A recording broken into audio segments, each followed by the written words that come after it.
Good afternoon. I'm so sorry. I was just finishing up with my last patient. Took me a little bit extra time, so I apologize for the delay. I'm very sorry. Dr. Charles and I had reviewed the agenda, and we had decided to, I'll help her run the meeting today. So, do I have to call the meeting to order, Dr. Charles? Yes. Okay. So it's 4:05 p.m. And I would like to call the meeting to order. You wanna I'll make a motion. okay. Second? So, did we share the minutes with all the board members, Dr. Charles? So Yes. we should start with, approving the minutes of the last meeting. If everybody had any questions or concerns, obviously we can go through them first, but if not, I would like to make a motion to approve the minutes from our last meeting. Second. Okay, second. All in favor? Aye. Okay, so the minutes are approved for the last meeting. So the first um, item of order that I would like to review is, the appointment of the chairperson with the departure of Bill. I just wanted to make sure that, I bring it to the board's attention that we would like to have Barb be appointed as the chair of the Board of Health. So can I make I will make the motion, if everybody is in agreement, I'll make the motion for the appointment. Second. I don't Bob. know if everybody knows Bob. Oh, I'm sorry. I thought so Barb, please, if you want to introduce yourself, I would Sure. probably do justice if I did that. So I'll recognize. Sure. So I'm Barbara Durkin. I am no relation to Mr. Durkin on this meeting. But I am the interim or the acting Health and Human Services Director. I am also the Drug and Alcohol Director for Lackawanna County. I've been with the county for about 14 years. I'm just in this role as an acting. They are obviously looking for a longer term director. I'm not quite sure when that appointment or when that process will take place, but at this point I am acting.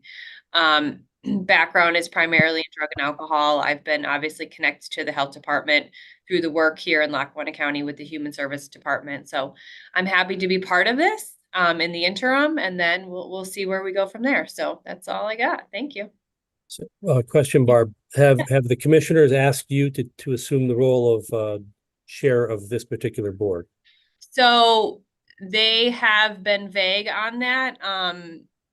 So I think realistically, because I'm simply acting, we might need to hold off on an official vote until maybe next month. We meet monthly, correct? Right. So Yes. we need to hold off until next month's meeting. I know there are some appointments or some board members whose terms are expiring or have expired. So I know they're in conversation about what that might look like moving forward. But I don't know, Dr. Charles, if we want to hold off on putting me as chair and then maybe come to an understanding for next month's meeting. And Barrett, if I don't mind, since I run 8 different boards over in our chamber, under our chamber umbrella, Robert's rules is I wake up in the middle of the night citing them. Basically, what you can do, Dr. Charles and Barbara, Dr. Sheth, you're vice chair, correct? Yes. So by Robert's rules, you can simply, with that vacancy, presume that you would be assuming the position of let's call it acting chair, but simply as vice chair, that you could run the meetings without having to fill that position. Because it probably makes sense, as Barbara, as you said, there's a dynamic happening across the board. And if, with that in mind, when there's a time for reorganization, and I don't remember from the bylaws if that's on a particular annual cycle, then that can be remedied at that point. Okay. So we are also reviewing the bylaws. We're gonna send them. We couldn't put it in the agenda because it was too late for everybody to review. So we will send it. Joanne will send it during this week, and then everybody can review it, and then we can vote on it next meeting. Mhm. Dr. Charles, do you know offhand whose terms are up? Yes, Dr. Shed, Commissioner Shermack, Dr. Shetty, and Bill, but Bill is not here now. It's those four. Mhm. Yeah, and I did send my the requested documents. I just received a letter signed by I think it was by the district that I need to submit X number of paperwork for my reappointment, which I did submit. So I think I don't know how they're gonna vote on us continuing our terms. I don't know how that works, but I did submit all the required paperwork so that I'm in compliance with our bylaws. I just not have received the official. I haven't received the official reappointment letter. Okay, that sounds great. And I can follow up on that with you, Dr. Charles. Yeah. Yeah, I think they sent that letter to everybody who expired to. Right. I'm of an age that I wake up every day happy not to get a letter saying I'm expired. So I think it's 2026, so we have time to go. Mhm. Well, luckily the letter itself was dated after my expiry date, so I'm like, okay, well, if the letter is later than when my term expired, it's okay. usually you serve until you're replaced. Yes. So I'm perfectly fine with whatever, you guys decide and guide us on. Obviously, Bob has the most experience on being on multiple boards. Whatever we decide as a team, I'm happy to just continue doing what I'm doing until, we have an official word on Barb's appointment. Yeah, I think that sounds great. Thank you, Doctor. Thank you. So of course we touched on the update on expired appointments. I know the letters went out and there was instructions on where to send it. In the letter, there was a way to upload it online, as well as there was a fax number, as well as an email address. So what I decided in my particular case is I used all three modes, because with the transition happening, I did not know who was monitoring what sort of box. So I pretty much used all three formats: the online one, the email one, as well as the fax one, hoping that one of them will reach the appropriate person. Any questions on those expired appointments and reappointments? And Barb, thank you for taking it to the appropriate people to review that. So at least then we can get the ball Yes. rolling. Absolutely. And we'll have, hopefully when we send out the bylaws, we can have an update on that information as well. Okay. Thank you. Dr. Charles, would you like to give us the first application submission? Okay, so the commissioners have decided to hire a law firm consultant to review all papers that we have done so far during those 2 years, a contract sign, MOU, everything. So I met with them, I think, a week and a half ago. They have all those documents. They have to review them. They said that if they have any questions, they will call me, but I didn't hear anything so far. So this is where we at. Everything is ready. The state is ready for us to send our application. We have worked with them. They know that we have everything in place. So I'm just waiting for the lawyers right now, to talk to the commissioners and said that everything seems good, look good, and then for them to sign and then send the application to the state.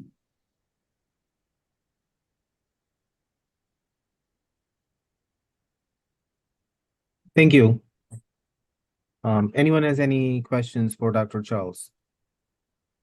And I'll just say, I do know that a meeting happened between the commissioners and the attorneys last week, at the end of last week. So they are actively reviewing all of that information. And I do think they intend to get back to Dr. Charles with any questions that they have shortly.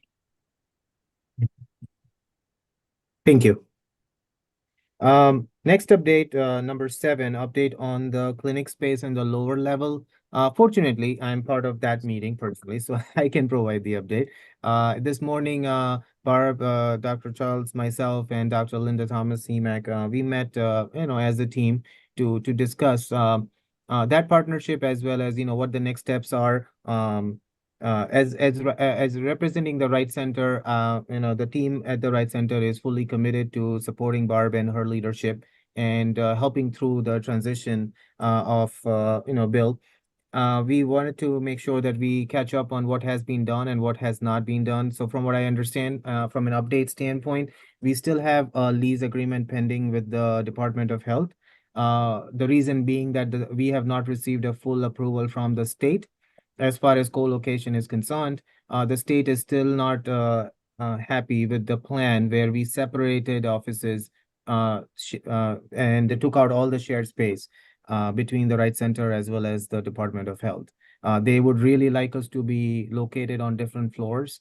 They are happy with the Right Center moving in and bringing the services on, but from what I understand, they are not too thrilled about being on the same floor, which raises a question as to because we have case management offices designed for the Right Center case managers because we have about 14 case managers coming over as part of the service provision. That'll be on the first floor.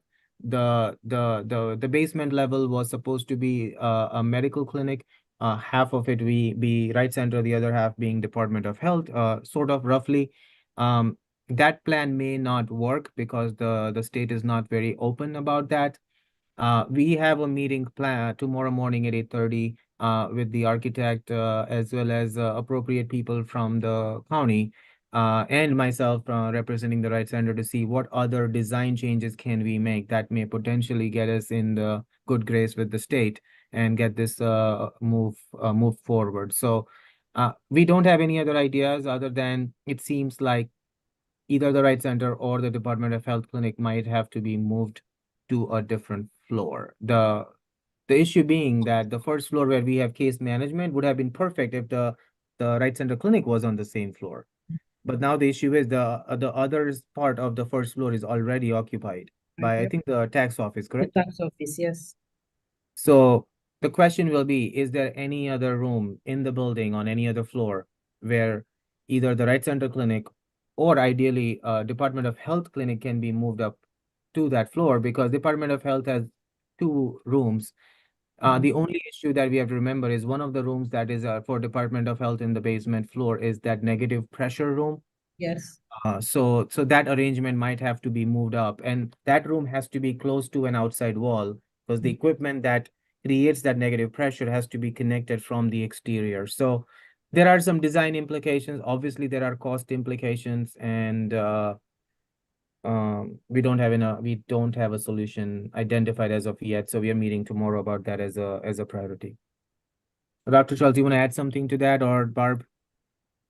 No, I think you summarize everything.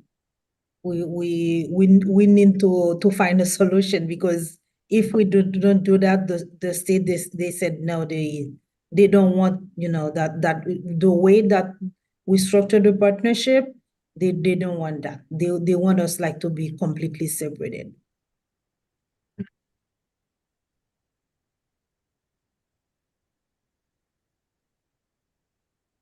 Any questions? Or suggestions, maybe that will help because we are at a point. We tried everything. I don't know other than going to a different floor, which I know is going to be a hassle because the clinic in the basement is almost ready. They were ready to move us in this summer. Yeah, I had a meeting with them a Wednesday, and they said everything will be ready mid-April. Everything will be done. If they continue moving as is, it will be ready mid-April. Yeah. Barbara, you are obviously the commissioners and Brian Jeffers are aware of the situation, I trust. Yes, they are. Yeah. Have they suggested that there could be some political intervention on their part to modify this? So I think we're gonna look at the space tomorrow morning and then see if there's any options and then move forward with some potential political interference if needed. I mean, the only thing I would say is, and these things don't always work this way, but Bridget Kezarowski, being the only nurse in the entire General Assembly, Right. has got pretty strong standing with the governor's office in that regard. So Yeah. might be certainly I would probably start with Senator Flynn and Bridget. Right. No, that makes sense. Thank you. I appreciate that. Practically, it does make sense because if any one of you had the chance to look at the plants, there is so much duplication and wastage of resources, like unbelievable, because of these strict guidelines. So, if anything can be done to eliminate that, it will be a win-win for everyone. Yeah. You Yeah, know, it's because almost like we have two vaccine rooms, we have two vaccine yes. refrigerators, we have two separate check-ins, and we have two separate, like, everything, Yeah. bathrooms included. And it seems like there are more bathrooms than exam rooms on that floor. And what's the state's major objection? They talk about confidentiality. Con confidentiality, yes. Yeah, they talk a lot about that. And the funny part is the clinic that's moving in there is actually a Ryan White clinic. And Yes. the confidentiality of that clinic is actually higher than what the state requires because of the sensitivity of patients being treated in Ryan White clinic. So it's funny because if it was a medical clinic coming in there, I can understand their, not that medical clinics are not confidential, but again, Ryan White Clinic is super confidential, and there are several different laws that govern their confidentiality. So they don't want patients from two clinics passing by each other. Yes. That really was the sticking point, which they're gonna pass by each other in an elevator, even if they were on different floors. So there was no real common sense to that.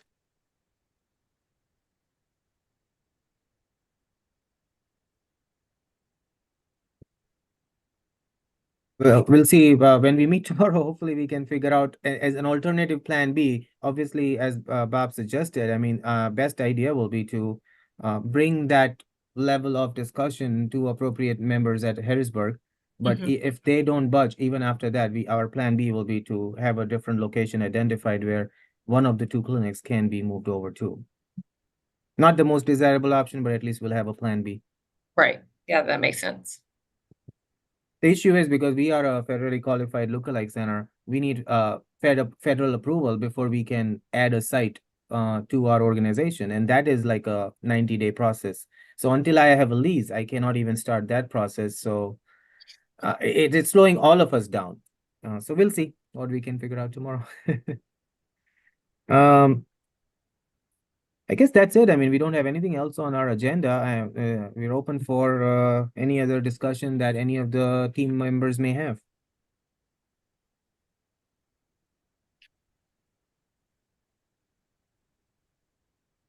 Well, if I may, I don't want to step into the political realm, but I will say this, that I think that what Bill Browning was handed by the last administration was a largely unfair situation. He was wearing too many hats. This was just too big an issue, particularly this department, and almost inevitability that something was going to explode, put him in a bad situation. I think he's a good man who tried hard, and I'm not sure what's next for him, but I hope everything works out for him. I appreciate it. That's very kind of you, Bob, and I agree with you, and I echo your feelings. I've had at the Right Center, we have had really good time working with Bill, and his vision was pretty clear, and he worked really hard to bring this Department of Health up and running. Yeah. So, I personally also wish him all the best for, what he may pursue next in his career. But he worked really hard towards making this a reality. So Yep. thank you. Thanks. We all thank him for that.